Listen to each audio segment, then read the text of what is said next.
গাজীপুর এক আসনে সংসদ সদস্য প্রার্থী হিসেবে আলোচনায় উঠে এসেছেন কালিয়াকৈর উপজেলা বিএনপির সাবেক সভাপতি ভিপি মোহাম্মদ হেলাল উদ্দিন।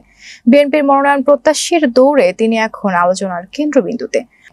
দলের দুর্দিনের কাণ্ডারি এই ত্যাগী নেতা জানান, মনোনয়ন পেয়ে বিপুল ভোটে জয়লাভ করে গাজীপুর এক আসনটি বিএনপিকে উপহার দিতে চান।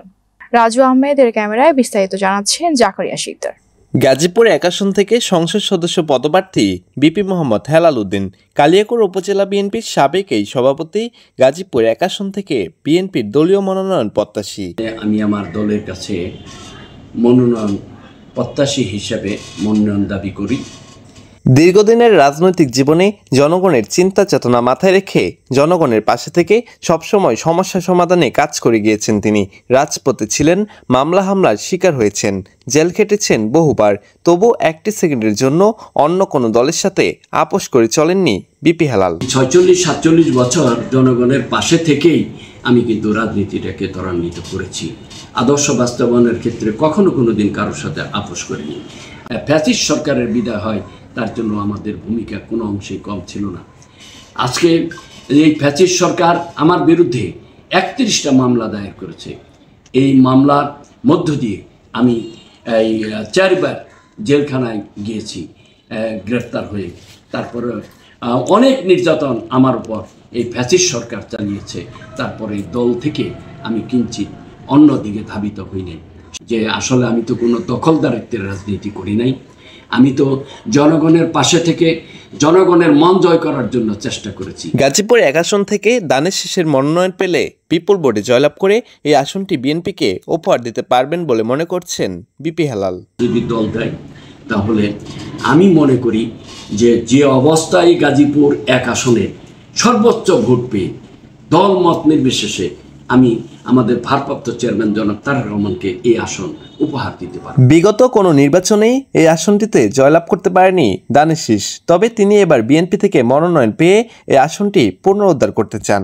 এই 46 বছর 47 বছর আমরা কিন্তু এই আসনটি আসলে পাই নাই, কারণ অনেক হ্যাভিয়েট নেতা এখানে মনোনয়ন পেয়েছে, তো রেজাল্ট কিন্তু তার পক্ষে এখানে পাবলিকের কাছে জনগণের কাছ থেকে স্বতঃস্ফূর্ত সমর্থন কিন্তু তার পক্ষে পাওয়া সম্ভব হয়নি।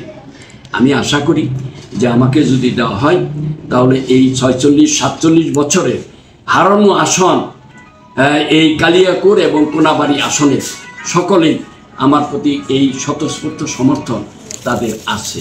এই আসনটা পুনরুদ্ধার করা সম্ভব, তাছাড়া এই আসন পুনরুদ্ধার হবে বলে আমি মনে করি না।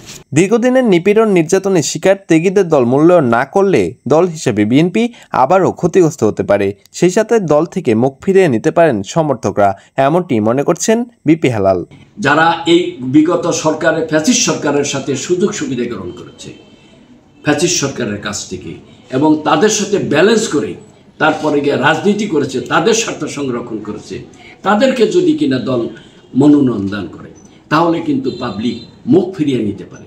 এ সময় তিনি আরও বলেন, দল যাকেই নমিনেশন দিবে দানের শীষকে বিজয়ের লক্ষ্যে তার হয়েই কাজ করবেন তিনি। তারপরও দল যদি বিবেচনা করে আমাকে দেয় তাহলে আমি নির্বাচনটা করব।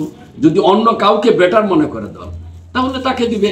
আমি দানের শীষের লোক, আমি দানের শীষের নির্বাচনটা করব। নির্বাচিত হলে প্রথমে গাজীপুর এক আসনকে একটি সন্ত্রাস, চাঁদাবাজ ও মাদকমুক্ত ক্লিন সিটি হিসেবে গড়ে তুলতে চান।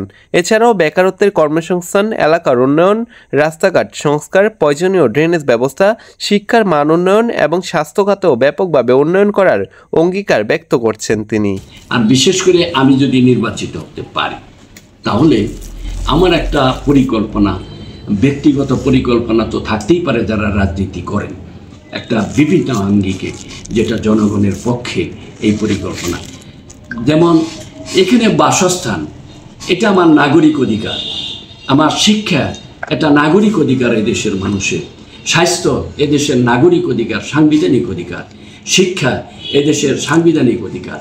এই অধিকারগুলো বাস্তবায়নের জন্য এই 16-17 বছরের ফ্যাসিস্ট সরকারের মাধ্যমে যে শিক্ষা ব্যবস্থা ধ্বংস করেছে, এই শিক্ষা ব্যবস্থাকে আমার এলাকায় আমার মতো করে এটা পুনরুদ্ধারের জন্য এটা চেষ্টা করব। সারা বাংলাদেশের যদি সংসদে আমি নির্বাচিত হয়ে যেতে পারি তাহলে মাদকের বিরুদ্ধে আমার একটা যুদ্ধ থাকবে, আমি সেখানেও অন্ততপক্ষে দেশবাসীর জন্য মাদক জানি ক্ষতিগ্রস্ত না করতে পারে, কোনো পরিবারকে ক্ষতিগ্রস্ত না করতে পারে, তার জন্য আমার বক্তব্য আমি উপস্থাপন করব। দলের দুর্দিনের কাণ্ডারি ত্যাগী নেতাদের সঠিক মূল্যায়ন করলেই দল হিসাবে বিএনপি আরও শক্তিশালী হয়ে উঠবে বলে মনে করছেন দলটির তৃণমূল পর্যায়ের কর্মী ও সমর্থকরা। জাকারিয়া শিকদার, মাতৃবাংলা নিউজ, গাজীপুর।